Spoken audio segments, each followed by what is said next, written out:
એ ભાગને શું તરીકે ઓળખાય? મૂળ તરીકે ઓળખાય છે. બરોબર? હવે એ ઝાડ જ્યારે મોટું થતું જાય ત્યારે આ ભાગ જે તમને દેખાય છે એ ભાગને શું કહેવાય? થડ. શું કહેવાય? થડ. તો એ થડ કેવું છે? જાડું. કેવું દેખાય છે? જાડું. હવે એ થડની અંદર જે અલગ અલગ ફાટિયા પડે છે એ ફાટિયાને કે દાખલા તરીકે આ શું છે? ડાળી. શું કહેવાય આને? ડાળી.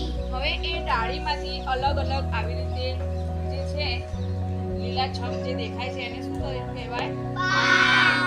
પાન. પાનની અંદરથી જે આવી રીતે એક ફળ પણ આવે છે.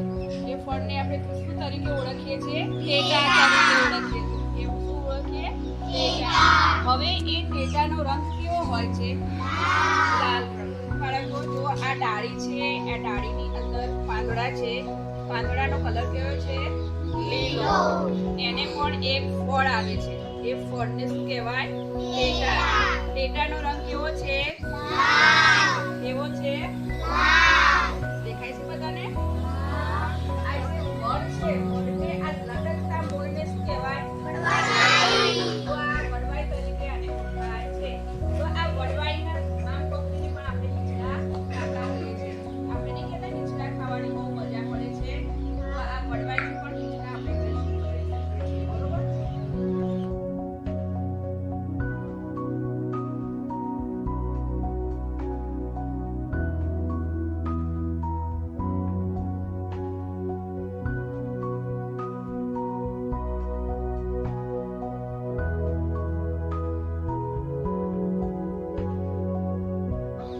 આજે આપણે જે વડ વિશે જાણ્યું એમાં વડને શું હોય? પહેલા તો મૂળ એનું અંદર હોય. ક્યાં હોય? જમીનની અંદર હોય છે. બરોબર? હવે એ એના થડ વિશે સમજી ગયા. પછી થડમાંથી જે અલગ અલગ ફાટિયા પડે છે એને ડાળી તરીકે ઓળખાય એ પણ સમજી ગયા. ડાળીમાંથી પાંદડા હોય છે. વડનો જે ભાગ લીલોછમ હોય છે એ પાન હોય છે. શું હોય છે? પાન. એને પાનની અંદરથી એક લાલ રંગનું ફળ આવે છે. એને ટેટા તરીકે આપણે ઓળખીએ છીએ.